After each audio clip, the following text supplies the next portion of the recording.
என்ன வெயிலுடா சாமி.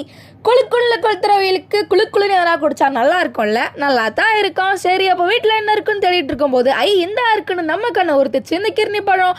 அப்புறம் இவனுக்கு ஒரு பாயாசத்தை போட்டுற வேண்டியதானே. இவனை எடுத்து மண்டையிலே தட்டி 2ஆ பொழுந்து அதில் இருக்க சீஜ் எல்லாத்தையும் எடுத்து வச்சுக்கலாம். இப்போ என்ன பண்ண போகிறோன்னா, நம்ம கிர்னி பழத்தை அலேக்கா ஸ்கூப் பண்ணி மலேக்கா தூக்கி மிக்சிக்குள்ளே போடும்போது நான் தனியாக போக மாட்டேன்னு ஒரே கற்று. சரி இருடா தம்பி, உன் ஃப்ரெண்ட்ஸையும் கூட அனுப்புகிறேன்னு நாட்டு சக்கரை, பால், பாதாம், முந்திரின்னு இவங்களையும் அவனுக்கு கம்பெனி கொடுக்க அனுப்பிச்சாச்சு. அப்புறம் என்ன, இவனுங்க எல்லாத்தையும் நம்ம புல்லட் மிக்சரில் போட்டு டர்ருன்னு போட்டு அரைச்சி இதில் ஐஸ் க்யூபை போட்டு ஜூஸை ஊற்றி மேலாப்பில் பாதாம் முந்திரியை தூவி ஒரு ஃபைனல் டச்சுக்காக நம்ம வெண்ணிலா ஐஸ்கிரீம் ஸ்கூப்பை வச்சு எடுத்தோன்னா வேற லெவல் கிர்னி ஜூஸ் ரெடி. இதை அப்படியே அந்த ஸ்பூனில் அந்த ஐஸ்கிரீமோட சேர்த்து எடுத்து குடித்தோன்னா வேற லெவல் கைஸ். என்ன வெயிலுடா சாமி.